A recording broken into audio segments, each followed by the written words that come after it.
All right. This is my cat, Luna. She really likes to be with me when I am talking into my microphone, and she's going to be saying hi if you see a tail wagging back and forth. Sorry for the cat butt.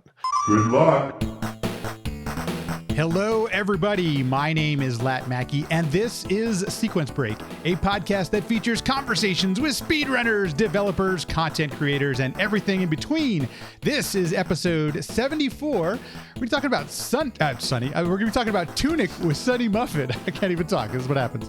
Daytime thing. Sunny, thanks so much for joining. How you doing? I'm doing well, and yourself? I am doing great. I'm really excited to chat a game that's a lot newer than a typical game that we talk about on this podcast. A lot of times we're in the retro and all this stuff, and I am super stoked to talk about it because I'll actually tell you a little bit about this. I played TUNIC casually. I started the game about a week before I went to GDQ, and it couldn't have been more perfect timing because I was hosting during your run, and for the first minute, you all are like, spoilers. If you haven't played the game, don't watch right now. Which I appreciated, by the way. So, but I'm excited to chat about this. So before we get into all the TUNIC and the GDQ run and all that kind of stuff, let's first start off and get to know you a little bit. When did you start playing games? How long have you been playing? What were some of the games that you grew up with? Well, how far back do you want to go? What was the first game you played? Yeah, so I'm a boomer. My first game I played was Chip and Dale's Rescue Rangers. Yes. On the not even floppy disk, whatever came before that. But way back in the day, my uncle was a gamer, so he had a full library. We played that. We played Monopoly on DOS. Oh yeah. But I think the first game I really sunk any time into was Anarchy Online, way back in 2001, and Diablo 2. Oh yeah, classic. So often Diablo 2 comes up on this podcast about, especially people who are PC gamers, where it's that one was one that hit home. What is Anarchy? I've never heard of this one. This is new to me. What is it called again? Anarchy Online. It was a MMORPG. It was one of the very first bigger ones. It came out around the same time as EverQuest, but it was sci-fi style. Yeah. So it kind of spoke to me a little bit more than the just fantasy style. But yeah, I sunk entirely too much time into that game. But it was super fun. So would you say then, were you grew up with PC gaming then? Because I know that everyone has kind of different experiences, everything, but it sounds like some of the games you're mentioning, definitely DOS, PC, that kind of stuff. Or did you have a console in the house? Did you grow up with one at all? Yeah, so I had an older brother who was 3 years older than me. So he tended to hog our N64. So my first experience with all these classic N64 games was just watching him play them. He was like, no, you don't get a turn. Yes. Or having a second controller not plugged in, here, you can help. But then eventually, in high school, I got my own PC, and that's kind of where my actual gaming started off. Specifically Diablo 2, playing way too much of that game with my friends. Did some unethical botting. And it was always fun though. You go to class, you come back, you're I wonder what my bot found. It's so interesting how much a family member or a sibling could impact kind of your experiences with gaming growing up. I had an older brother, and I think the fact that we had a PC very early on. I'm going to date myself here, but I was born in the 80s, but most of my gaming took place in the 90s. And seeing, my older brother play games on PC for, the early Doom games and things like that, I was like, I want to try that out. As much as we had an NES, all we had was NES. We never got anything, and a TurboGrafx 16. But that impact, and seeing the older brother playing, I want to try playing those, So I think I had a similar experience watching a lot of games before I actually played one. Yeah, I think it was Twitch. 15 years before Twitch was just watching my brother play and listening to his commentary on it. So true. We predated Twitch. Should have patented it or something. I don't know. Could have. How did I do there? Yeah. 15-year-old me just making a platform to stream on. That'd have been great. No kidding. So then, how did you end up discovering, or what was your first kind of experiences then with speedrunning? How did any of that lead to that?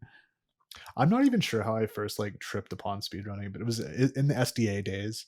The first thing I remember watching on there was, I think it was Mano Cheese's Ocarina of Time, way back in the day. Wow, yeah. And it was a segmented run, and just watching him get into Gerudo Fortress as a child, using the cuckoos, and it was this is really sick. But I'm really bad at Ocarina of Time, so I never played it. So then the next thing that I actually watched and got a little bit invested into was the Final Fantasy X segmented run, which at that time was by Essentia. It was 11 hours long. But it was super sick. I'm that game was one of my favorites. So I definitely watch the entire thing front to back, all 11 hours. Runner Guy was on the podcast a while ago, and talking about segmented runs back in the XDA time, it's interesting how that was kind of the norm. And I always wondered if like maybe that's because of technological reasons or whatever, but it's something that I still find fascinating to this day, that, you know, you pick a spot, you pick a, you know, a segment of the run, and you really try to maximize, or try to, you know, make it as fast as you possibly can. Whenever, you know, at some point you're going to try it out on your own. Were you thinking to first try a segmented run, or what was kind of your first experience then with trying speedrunning on your own? So my first experience with trying speedrunning actually came much later. So I kind of discovered it late high school, early college. And then like during college, I didn't have a ton of time. I was like deep into the World of Warcraft days, just playing a ton of MMOs. But then like shortly after college, my first foray into speedrunning was I learned Final Fantasy X. And that game, again, 10 hours long. I think it was Kara Karn who was doing RTAs at that time. And I'm like, oh, 10 hours, that's not that bad. So I learned the run and made all the practice saves and like made notes, did all that stuff. Went to do my first run. I had like this jankiest stream setup you could ever possibly imagine. And my game crashed right after Blitzball, which is like 3.5 hours into the run. And I'm like, So brutal. maybe this isn't for me. And then like shortly after that, I tried to learn like Super Meat Boy, which that game is ridiculously hard. Like shout outs to Shredberg for doing that live. Like the people that run that punishing, game are just different. Oh my gosh, it's crazy. Yeah, I think I had like a 35-minute time for any percent, which is like it's slow, but the game is super fun, and like I really just love responsive platformers like that, where it's just like it is punishing, but at the same time, like if you die, it's not that big of a deal because you respawn in a second.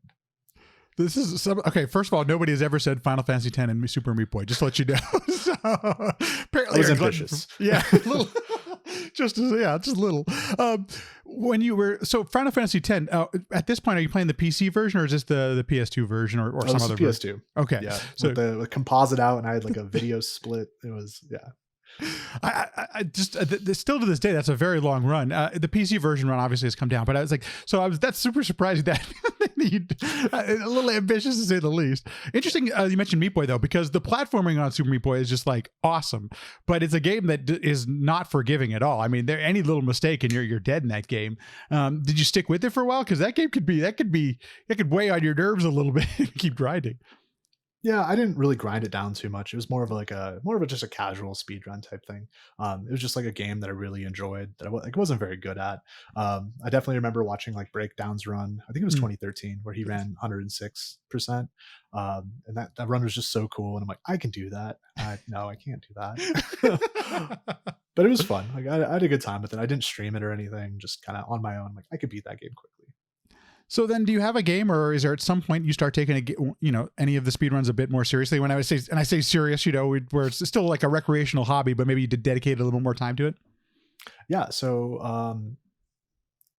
I believe I'm gonna don't quote me on this. I think it was Mer Milo at running Octopath Traveler at AGDQ 2019, and I like remember watching that and I'm like, oh, this game like looks really sick. It's a JRPG and like the old style. The run was sub 1 hour, which like at the time I'm like, I don't want to spend 10 hours running a Final Fantasy game. So I'm like, I'm gonna pick up Octopath Traveler. Like it's very accessible. Like the runs are done in under an hour.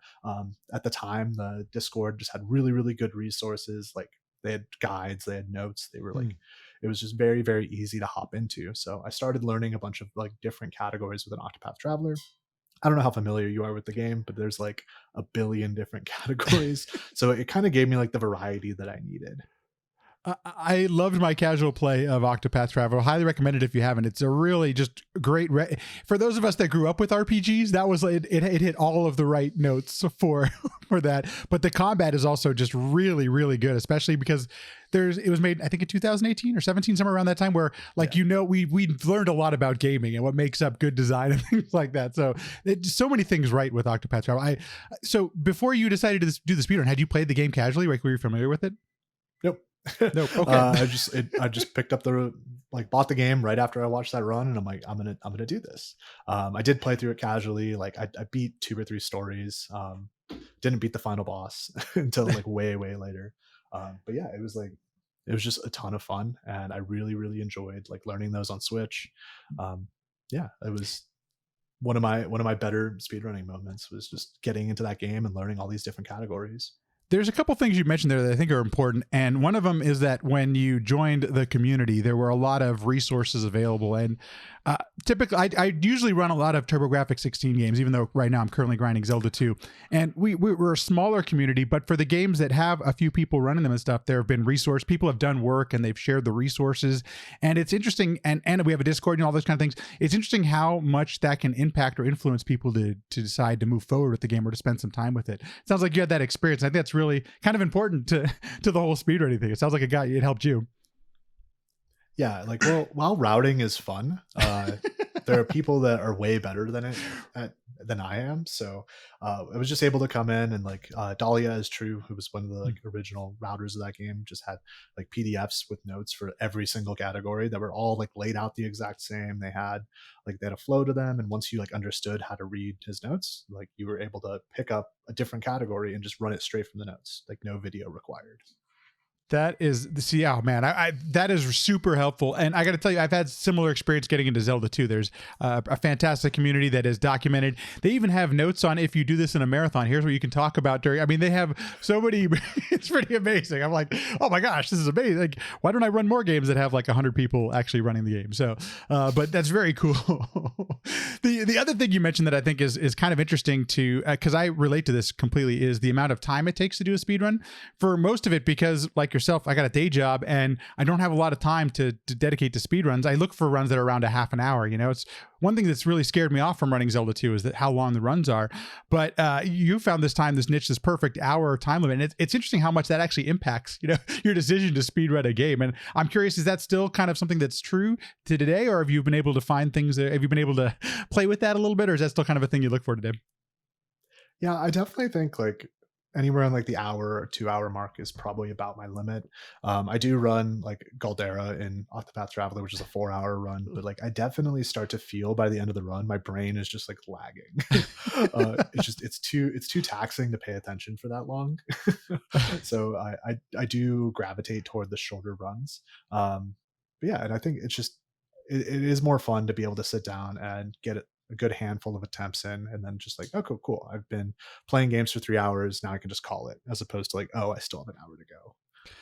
Absolutely. When you are taking on a game like Octopath, is this a game where are you breaking it down? Are you practicing certain segments? Are you using, it'll be saves, not save states, but saves and things like that to practice individual moments? Or is it kind of a thing where you try to play through the game as much as you can? I'm curious about kind of your approach to speedrunning at that time. At that time, it was more full game runs, but since like taking it a little bit more seriously, basically after the PC version came out, which improved load times, improved the menus. Now it's more just grinding down the various like equip menus and job menus, as well as like the combat, because with PC, you're basically loading into a fight almost instantly, and you have to be able to read your turn order and figure out like what you're doing from there very, very quickly. Whereas on Switch, it was like super laggy going into the like whenever you'd enter combat, you're like, oh, cool, I have like 3 seconds to think about this before I actually have to make a decision. Yeah, so Switch is a thing. There's a loading time. It's great that he can play it all handheld, but it's there are definitely compromises. I'm not too familiar with the Octopath speedrunning community. Is there still people running it on both platforms, or has a lot of it moved over to the to PC? Yeah, there's still people running it on both platforms. I think the game is identical on both. It's just literally just the load times and the input. Like there's a little bit of input lag on Switch. Mm-hmm. But yeah, there's definitely people running it on both. I know the Japanese community is really, really into the Switch version. So whenever they're doing their RTAs, it's usually on Switch. But yeah, and I think having the leaderboard split based on those, because you just can't compete if you're running against PC. So they do have like their own competitive leaderboard. Very cool. Very cool. Well, I think that's going to lead us in perfectly into TUNIC. And before we start this next part, we're going to talk a little bit about TUNIC, and then we'll get into the GDQ run. Spoilers ahead, folks. If you haven't played, Sunny, you were great to give us this disclaimer before the run actually happened at GDQ. But we're gonna dive into some things that are definitely going to be spoilery. So I just want to put that preface out there. If you haven't played the game, maybe pause or just come back and listen to this episode. It's going to be here forever. The podcast feed will be up as long as the podcast feeds exist. So just want to throw that out there. Okay, so how did you hear about what made you decide to try playing Tunic in the first place? And tell us a little bit about your experience with it. Yeah, so I remember, I think it was like 2, 3 years back. It was on like one of those like release shows where they just like are previewing new games, and I'm like, oh, that game looks sick, and I added it to my wish list on Steam. And one day, like I was just like coming back from work one day, and I was like, oh, cool, this game released? What? I've been waiting for it, and it was like $30. Like, cool, I'm gonna just go ahead and buy it. And I played through it blind. I had no like expectations at all going in. But it is definitely one of those games where it's just like that's the best way to do it. You really want to go in blind and learn about the game as you explore it, and the game just like releases more information slowly to you. But I just loved it. I think that it had like the right amount of combat and the right amount of puzzles that it just made me like want to play it more. Like the puzzle solving in that game, like I don't know if you're not familiar with it. Basically the first half of your experience is like very combat focused, very oriented toward that side, and then the second half of your playthrough, when you're going for that like 100% that true ending, it's mostly puzzle solving. Like the combat gets kind of put on the back burner, which I think was like a very welcome change for me, because I really do enjoy puzzle games, and I enjoy like trying to figure out what like the inner workings of the game want me to do. So that was the thing that surprised me the most. I went in on my first casual playthrough expecting some of the puzzles that we have in Zelda games. Zelda is my favorite series by a lot. I have loved every single Zelda game. And I was expecting puzzles that were more like, moving blocks around or solving, finding something and doing this. But as your point is, as you're getting into the second half of this game, there are some really complex, interesting puzzles going on. And I am curious, first of all, you mentioned you've enjoyed puzzle games. Can you name some of the games or some things that perhaps you liked and enjoyed leading up to this? Because I struggle with puzzles that are this complex. I got to tell you, it's been a challenge, but it's rewarding at the same time. So I'm curious what kind of puzzle games you've enjoyed that before playing this game. I think Baba Is You is probably the biggest one that Yeah. that gets mentioned. Like that game is just like absolutely sick. Yes. But even games that like don't have a ton of puzzles. Like when I was growing up, I really liked the Golden Sun Oh yeah, trilogy. love Golden Sun. Sun. Come out with a fourth at some point. But like that's more Zelda style puzzle solving. Right. But yeah, it definitely kind of threw me for a loop moving into Tunic, and that you do go into it expecting like it to be Zelda like, but it's not. Right.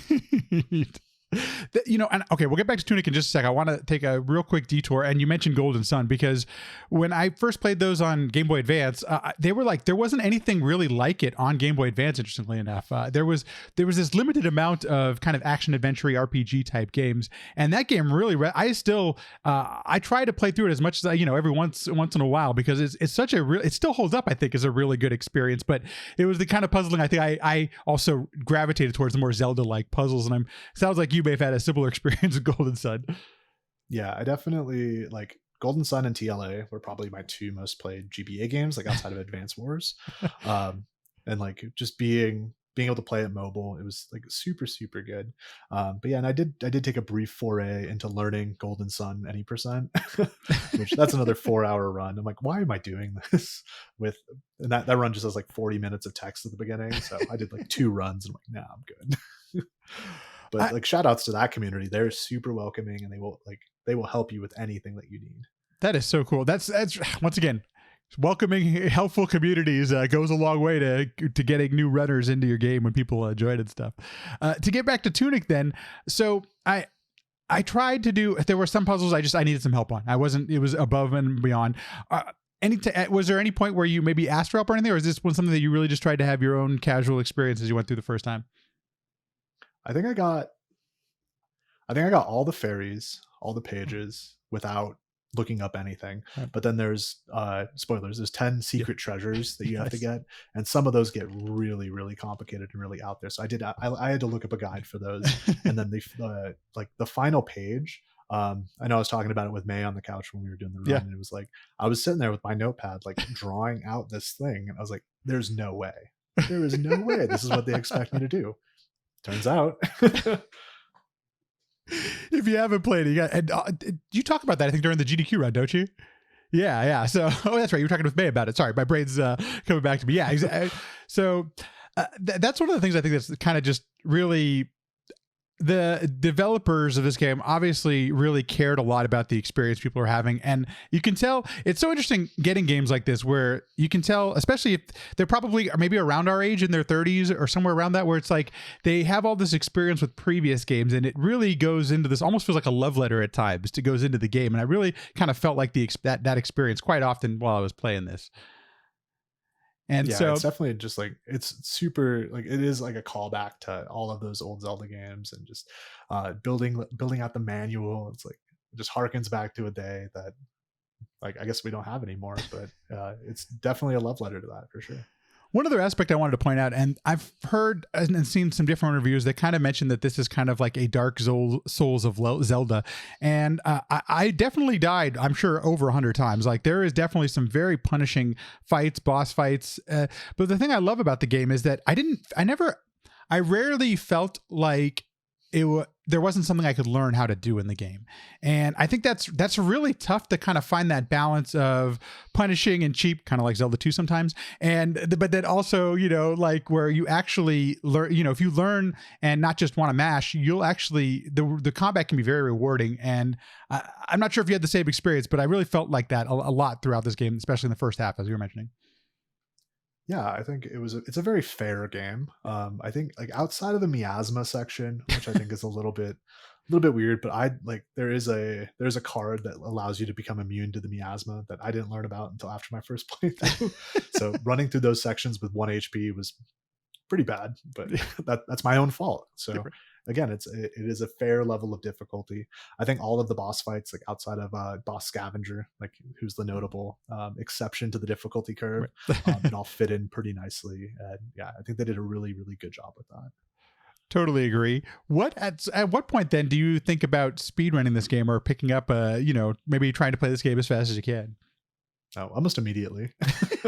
Like beat the game and I'm like, cool, there's a Discord already. There's already people doing runs. Like, yeah, I'm about this. Let's go. I'm not because I didn't play the game literally until like a few weeks, like a month ago, basically. How quickly did the speedrunning community pop up around it? It seems like it was pretty quick. Yeah, I think there was like a lot of hype for this game, and within the first few days, there was like a sub-hour run like already, and then it just got pushed down further and further and further. Uh, but yeah, so it meant that I didn't have to do any of the routing work because I mentioned I'm not great at it. So it's always as a teacher, it's always easier to steal others' work and just make it why work smarter, not harder. So yeah, just There's able this to watch quote that their I love that videos. good authors borrow, great authors steal outright, and there's a lot of truth to that. So, okay, so let's break down the speedrun. What are some of what's some of the tech and if somebody was wanting to take on the speedrun and what are some of the first things to learn, or what are some like the big movement stuff, gameplay, tech wise that you should learn for this game? Yeah, so the entire like speed run is pretty ridiculous. There's a lot of little tech going on, but just movement, like you know how important movement is. Just making sure that you have those angles that you're going direct to where you want to go every single time. That's the biggest like time save is learning where to go and how to get there optimally. But then like as far as tech goes, the very first thing like people learn is the effigy drop, which is like you're grappling over a pit and you're hitting effigy in the midair and it's going to drop you down to the lower terrain, which is the first like really really big sequence break in the run because it allows you to skip like ringing the two gongs. Yeah, that's probably the first like piece of tech. It's really like it's a pretty easy trick. Like if you go play Tunic, all you have to do is hit the effigy midair and you're going to drop down to whatever the nearest like latchable terrain is. I didn't even realize that was going to be possible until at some point, because the way that the game is set up, it's isometric, and if you haven't played it before, you're not allowed to fall off ledges and things like that. Everything, as typical isometric stuff happens, and so seeing that in the speedrun, I was the jaws dropping, and I'm like, oh, of course it's going to make things go a lot faster, and it seems like that's a really good place to start. What are some of the other after you've kind of gotten the movement and things like that? What are some of the things you want to learn next, or what are some of the other big things to learn to make the run work? Yeah, so just kind of moving back to the effigy Oh, drop, please, there was yeah. actually and moving into the next piece of tech, you're able to grapple to frozen enemies, that are grounded. So I know the developers mentioned on call basically anything that is meant to be on the ground, you can grapple to. So originally that effigy drop was like this really jank trick where you would grab a slime from nearby and drop it off the ledge, and then throw the ice bomb down to it, which would freeze it, and then you're able to grapple to it. Oh, geez. I'm really glad that we found the effigy drop because it's way more consistent. But yeah, that's the second piece of big tech is knowing what enemies that you can freeze and then eventually grapple to.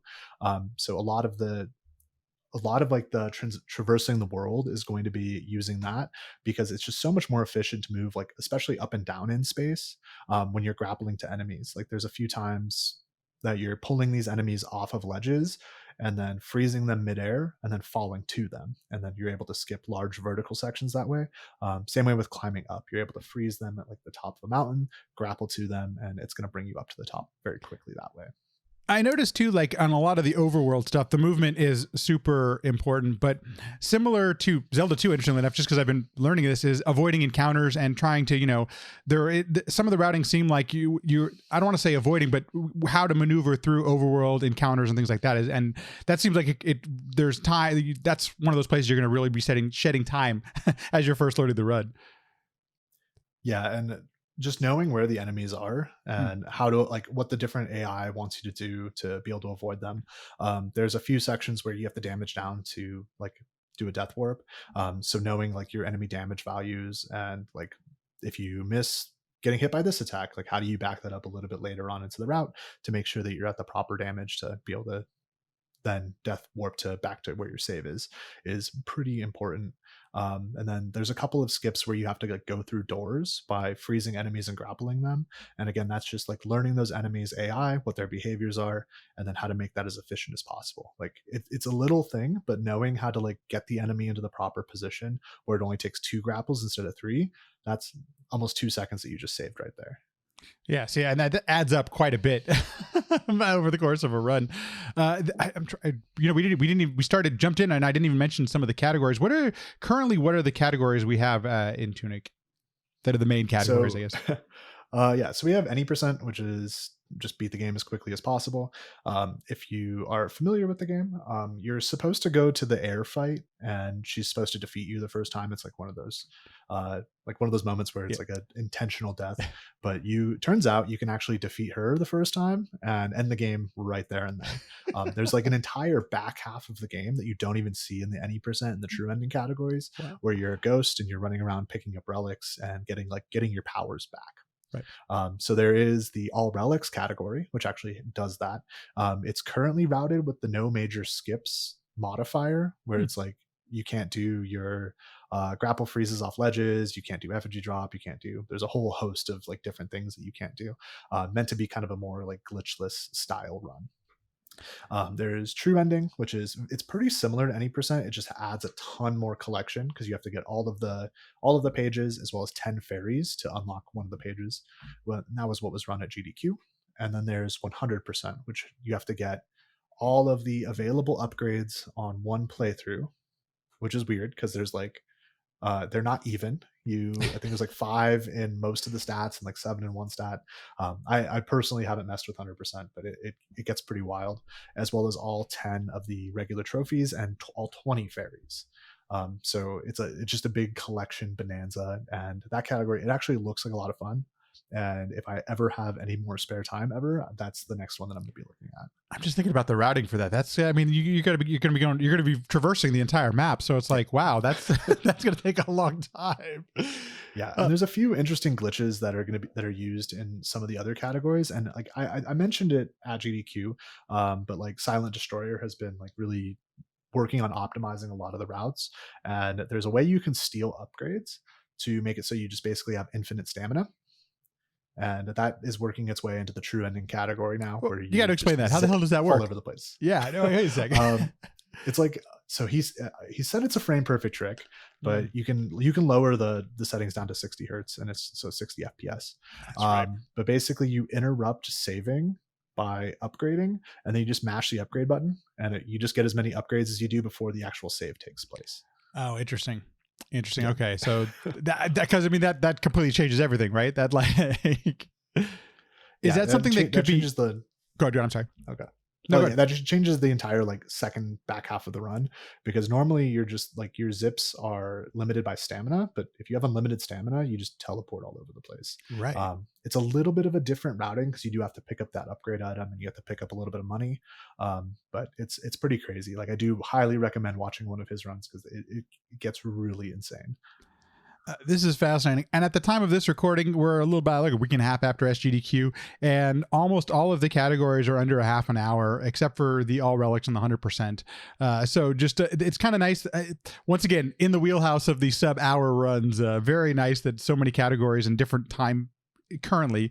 This is actually kind of coincidental timing because I think it was last night or the night before TGH posted a new 80% world record, but as a game is this new, I'm sure it's going to keep getting grinded. I was watching it before we went live here, and I was like, okay, I think there's still there. This is going to be there's a fair amount of things I think that can happen still in the game. So Yeah, there was actually like so that the route with the infinite stamina, as well as in any percent, there's a new way to skip one of the boss fights that was just found like the day before I left for GDQ, and I'm like, I don't have time to practice this.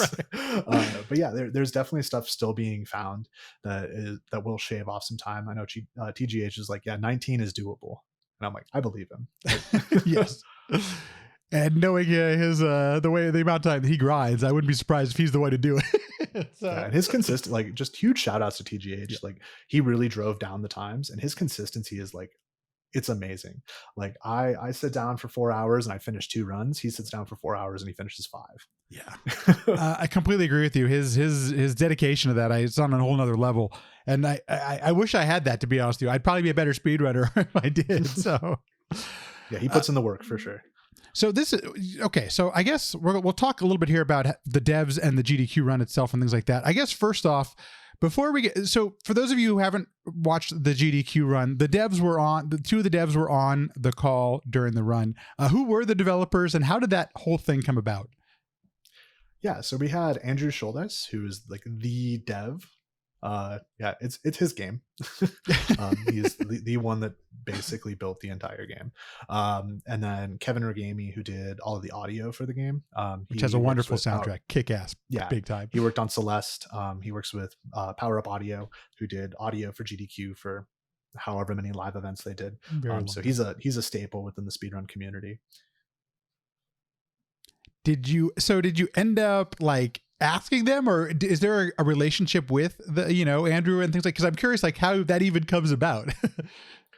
Yeah, so Kevin actually reached out to me after he saw the GDQ schedule, and he was like, "Yeah, congrats." I'm like, "Cool. Are either of you guys going to be on site?" Because I know Kevin has been involved with GDQ in the past, and he's like, "There's a chance, but either way, like if we can do remote commentary, we'd like to call in." And it's like, cool. So some time passes, the schedule comes out, and it was on the TUNIC run was originally slated on that Sunday when GDQ was first started, and Kevin's like, I get married that day. So I'm like, okay, cool. And I'm there the entire week. I'm like, I don't actually care when the run is. So we were able to get it pushed back to Wednesday, and he's like, yeah, Andrew was in his wedding party, and they're like, they had just been together that weekend, like hanging out and having fun. So they both were able to hop onto the call, and I'm like super, super thankful for that. It's really, really cool to be able to get devs onto calls. Like I know Radicoon ran a run for Fastest Furs, and Andrew hopped on that call with them. And I'm like, that's awesome. Like you're the lead devs. Right. You made this game. Yeah. And it's just like, it's so awesome. They're like how involved they are. And they did like the IGN reacts video, and that was like super cool. So they've been like super, super involved with it. That keep popping up in my YouTube recommendations, and I haven't watched because I wanted to get as far as I could in the game before I did, to be honest. So now I'm going to actually watch Andrew's reactions. Quick question for you. So not question for you, but one of the cool things, so I was hosting during this time. And so the way that like you and May kept like asking the devs, hey, could you patch this out, not patch that out? I was like, way to go. That's true speedrunner fashion. But yeah, they teased a patch in the Discord, like, I don't know, maybe a month and a half ago, that was like, yeah, we're going to make the ice shot cost 5x what it costs now. And I'm like, that ruins the speed. Yeah, it's like, brutal. Like we're still going to make it work, but it's going to be way more like, it's not going to be as flashy. It's not going to be as fun. It's like, please don't consider it. So I never had a chance to meet Kevin, but I actually do. This year I ran sound again. I ran sound a couple different times at GDQ, so I'm very familiar with him and Power Up. And he mentioned that he's a speedrunner, and so there were times quite often where they on the call they was like, "Oh yeah, we knew about this, but we left it in. We knew about this, but we left it in." I first of all, it's so awesome to see that developers actually are aware of that and then like let the leave those type of things in the game. I was really surprised how often that actually came up, that they knew about some of the exploits that speedrunners were taking advantage of and still left it in the game, which I thought was awesome. Yeah, for sure. And I think, I don't know, just like from a casual perspective, like playing through the game, you don't notice any of it. No, not It's at like all. you're never going to run into these things No. unless you're looking for them. So like them just leaving them in is like cool. That's just a nod to speedrunners, which is I think that's just like really, really cool of them. And they've just been super involved the entire time. Like the entire reason we have the ziggurat skip right now is because Kevin was just like, it would be nice if we had a way to skip that. Maybe there's a way to skip that. And then we eventually like found a way that he didn't even know about. It was like, oh, that's faster and better than what we were doing.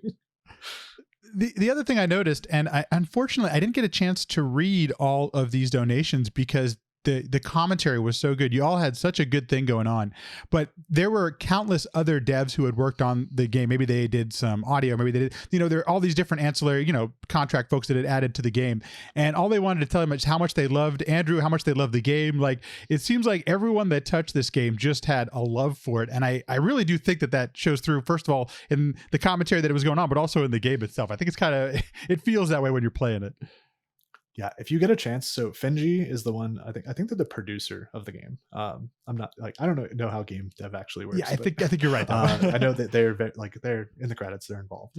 But they've been like super, super supportive. They're the ones that donated the wrapped Xbox with all the Tunic decals on it, which is super cool. And then if you have a chance to read their Twitter feed, they were like live tweeting during the run, and it's Oh, like I didn't see it. probably one of the funniest things that I've read like in the past, I don't know, month.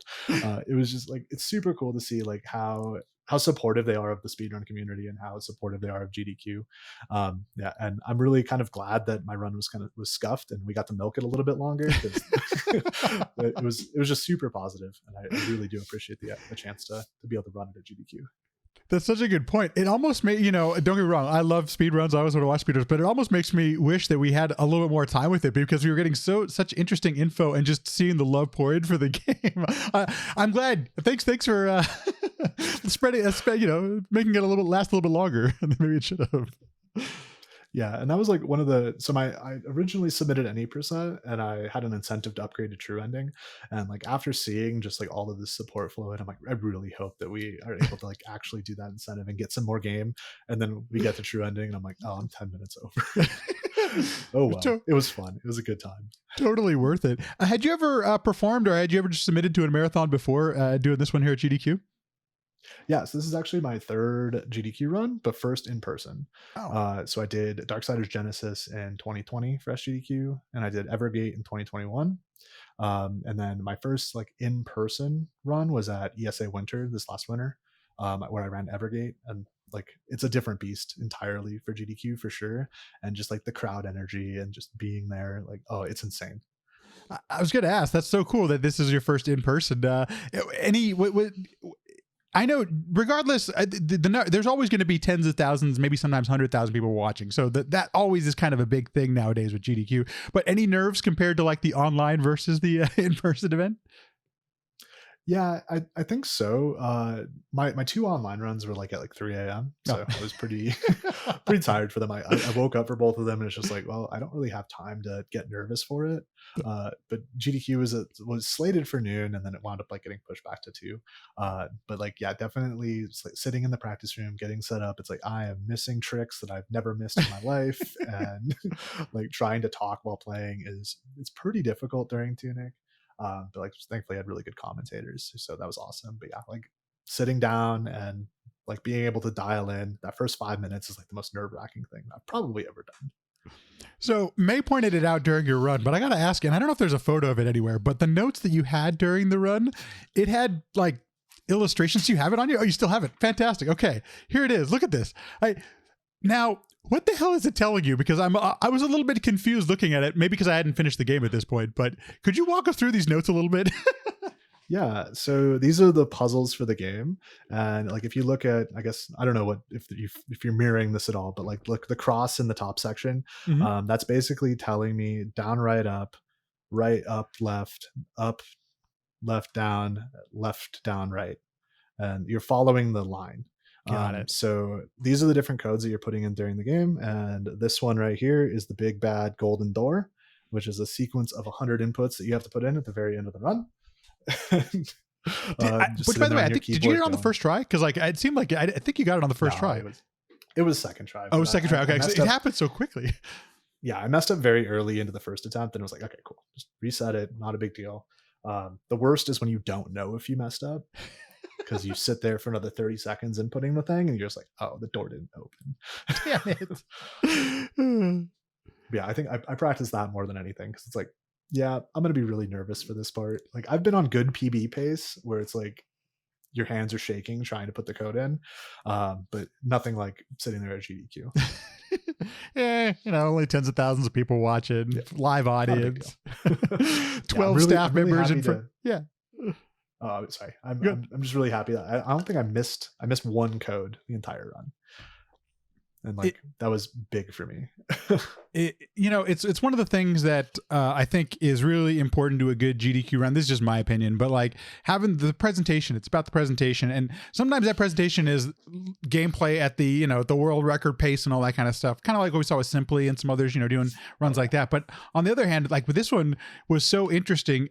There was never a dull moment. The whole time, y'all had such a great rapport, and I'd never heard of, by the way, Corvame before seeing her on the couch, and now I follow on her podcast because she was a riot and a crack up during the whole thing. So it's like it just had this great balance of everything. And was there anybody else that you were trying to have on couch, or was this kind of the plan from the beginning once the devs got involved? So there was a little bit of like shuffling with the plan. GDQ, they had like their restrictions on how many remote commentators you could have, and they like really preferred it all to be in person. So I knew May was going to be there, and she has like, in a good way, she has like the opposite personality to me, which is like which is really really handy. Oh yeah. She's like very outgoing, very like, she will tell you how it is, Yeah. and I'm a little bit more introverted, and I'm like pretty mellow and calm. So it was like a really good yin and yang with that commentary. But then when the devs said they wanted in, I'm like, I can't have anybody else speak about because I'm going to have the devs. Yes. Otherwise, like I would have had like TGH. Obviously, cool. he's an Yeah. amazing runner of the game. And then like I did a run for Indiethon where I had Silent Destroyer and Ratacoon, and they were both like super awesome. I'm like, there's too many cool people in this community. I want them all on my couch. Next time you're all coming, we're all just going to sit on each other's laps, and we're going to have 8 people up there. I gotta say, I thought everything was it was so awesome to be done in person, even with the precautions and the restrictions in place. That's the one thing I do kind of miss, is having these couches that have, you try to get everyone you can up on there. That was the only thing I thought missing, but it presented some other opportunities where you get a chance to have, developers and go that route, and just super behind the scenes, interesting commentary to go with it. So it's very cool. For sure. I do miss the back couch for sure. That was my other one. That was my number 2, and I forgot to do it in my recap episode. But not having the backup couch was a bummer. But I totally understand. Yeah, they were so ready to be there for Final Fantasy X, cheering on my boy Foxy. So I had to watch that run because they ended up. So for those that don't know, the Final Fantasy X run ended going about 4 a.m. I think local time, and I was out zonked. But I really wanted to watch that run. I just watched the VOD of it, and if you haven't, sorry, I'm shilling for another run while you're yours. But I love Foxy's my boy. We're good. They do they have a tool that cuts out the cutscenes. It's incredible, and I was not aware of any of this until I watched it. I think it's the coolest thing, and I love that they kind of felt like they were a little. The 4 a.m. was getting to them, and it made for like the best commentary ever. I thought it was really fun to watch their run.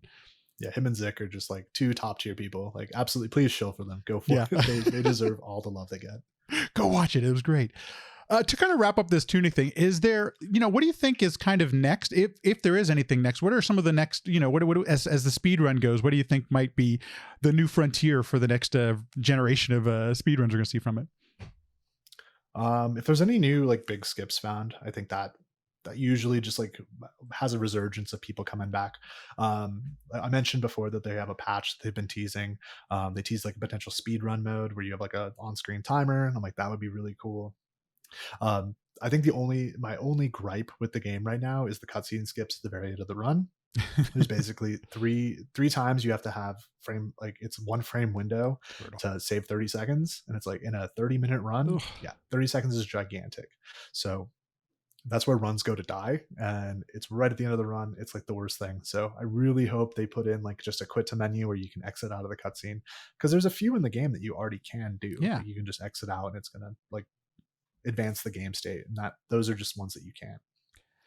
Yeah, that's one of those things that's the worst. And there are other games that have the single frame inputs towards the end of the run, and it's so brutal. It's just it's, you've put all this work to it, and then you lose to single frames aren't luck based, but I swear to God they feel like them. So it's like it's painful. Yeah, especially because we run the game. Well, I run the game at 100 FPS.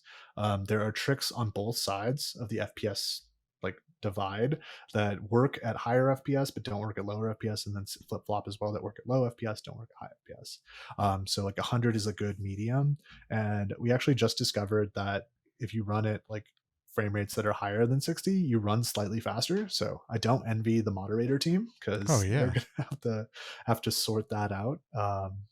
Is there any I way think, to identify that without having some sort of input on the or a display input? yeah, the overlay. Oh, the overlay will tell you. Okay, gotcha. Yeah, you can just turn on the Steam overlay. And Oh, gotcha. it'll show Okay, you. that's But yeah, and it's like, I don't know. I prefer to run the game at 120 because I think it looks a lot better than at 60.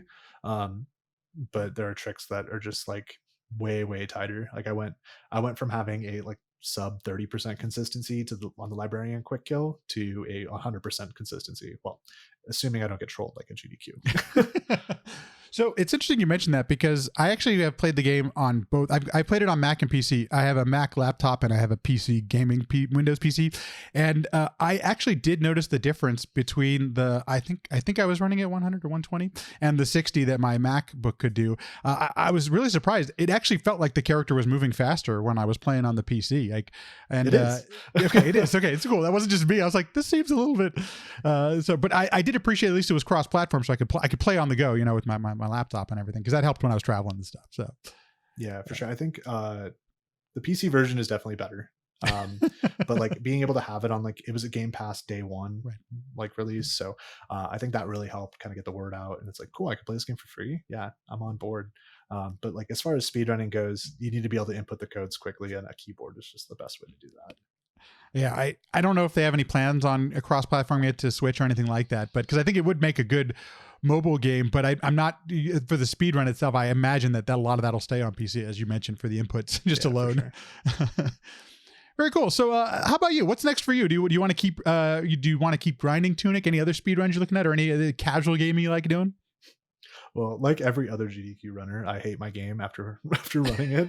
But no, there was some new tech that was found like right before I left for GDQ, and I really do want to like eventually get a run with those in. I have a pretty busy summer coming up with a lot of travel, so it might get pushed to the back burner, but that's not a big deal. But I am running Tunic for ESA. That'll be on Friday the 29th, Cool. which I think it's like at 2 a.m. Mountain Time.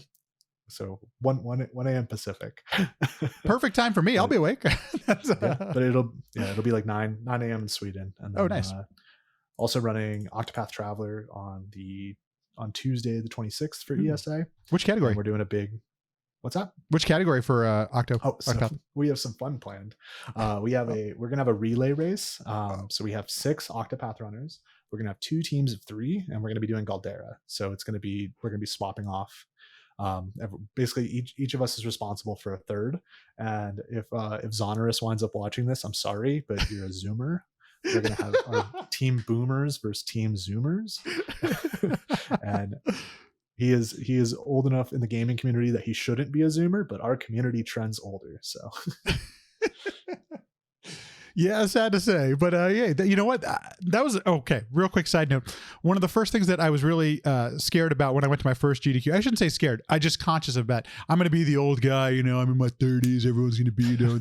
And it couldn't have been farther from the truth. There are so many speedrunners who we grew up on a lot of retro stuff, so it's the games we speedrun and we play, and there's a great diaspora and diversity in the ages that you see at a GDQ. I don't know if you had that experience, but it was pleasantly surprised by the amount of folks there on the age spectrum. Yeah, for sure. I went to my first one in, what was that, 2019 SGDQ, and like same worry as you, but I would have been 29 at the time. But yeah, and I just I think I just found my people. Yeah, And you it was find like your people. everybody was within the same age range, and we're like we all very similar interests in speedrunning and things outside of gaming. So we've been in contact since then, and it was really really nice to be able to see them in person again. I gotta say that's one of the things. Good games really do transcend age by quite. I mean, the fact that we still see young people picking up Super Mario World, and that, you know, any Mario game and speedrunning those, Mario 60, you know, Mario Odyssey, all these type of things. I really do feel like a good game is a good game, and I think that speedrunning really is something that's a demonstration sure. of that. You know. Yeah. How about yourself? What you know, if because I do want to mention that you do stream, you know, and so if people were to go watch your stream, where first, but what kind of things do you do on your stream? Are you still speedrunning? Do you want to take on some casual games? What's up with that? Yeah, so I do stream. It's pretty inconsistent, but I've been working on de-resting Octopath Traveler for the relay race. I want to Cool. make sure that I put on a really good show for that. But I'll be doing some more Tunic, doing some any% because that'll be coming up for ESA. And then who knows beyond that? Like I'm really looking forward to like Xenoblade 3 on the horizon. I'm a big fan of the JRPGs, but if that run is sub 4 hours, I will be doing it. Did you catch the Xenoblade 2 the DLC run by any chance? Yeah. Okay, so once again, quick side note. I know nothing about Xenoblade Chronicles other than everyone tells me to play them. They're fantastic RPGs. They look awesome. So I'll just start with the looks of them. Is very cool.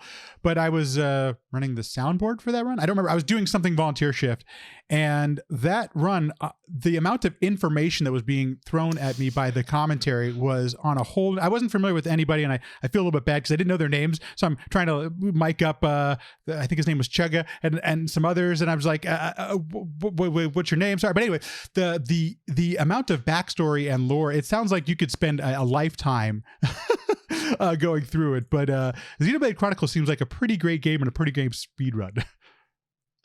Yeah, for sure. Like the Xenoblade 1 DE is probably in my top 5 games I've played all time. That game is like fantastic. Xenoblade 2, yeah, it was okay, but it eventually like I guess 3 is supposed to start tying everything together. Oh, interesting. And I'm really really looking forward to that. And like the community is amazing. Like, and I'll put on an amazing show for Torna, and like Quadriceps, who's like one of the top runners for Xenoblade 2. I helped him on commentary for ESA, and I'm just like, I'm in this series now. Let's go. It was also I was monitoring the chat at the same time as we were doing the stuff, and as the chat was pretty Twitch chat, whatever. It's funny, you know. But I will say it's obvious that the community is passionate about their game. Say what you will about, you know, oh, you should play it in this game, play it in this order. That was like a big thing in the chat. But I definitely respected and appreciated about how much they actually cared about their game, their game series, I should say. And I thought that's something that definitely came across as the run was being shown on the stage. So I thought that was really cool. Well, cool. Well, Yeah, for sure. Sonny, thanks so much for taking some time and joining today. This has been really enlightening and fascinating. If you haven't yet, first of all, play TUNIC. But then secondly, do yourself a favor and watch the GDQ run, because the commentary is so good. It's so awesome. And it's one of the gameplay is great too. I should say that. But the whole presentation was just amazing. So do yourself a favor and do that. If people do want to follow your stream and see you out there, where can people find you? Yeah, twitch.tv/SunnyMuffinSR. Awesome. Thank you so much for taking the time and talking some TUNIC. I appreciate it. Yeah, of course. Thanks for having me. Thanks everyone for listening and watching. If you're enjoying the podcast, please feel free, subscribe, leave a comment, all that stuff people say. at the end of a video. It honestly all goes a long way to help the podcast. Thank you so much. If you want to join us on Discord, we chat mostly about food, but occasionally we do talk about the stuff that's in the podcast. The link is in the show notes or in the description. Feel free. Come on by. Join us. If you want to follow on Twitter, Sequence Break PC. Sequence Break PC. I post when I go live. It's kind of not at a set time, so if you want to see the live feed of the podcast, feel free. Follow there. And finally, if you want to email, podcast@sequencebreakpodcast.com. Sequencebreakpodcast.com is also where you can find the backlog of all of the episodes. It's also on YouTube as well, so feel free, join in, have some fun. Thank you so much. I will see ya in the next one.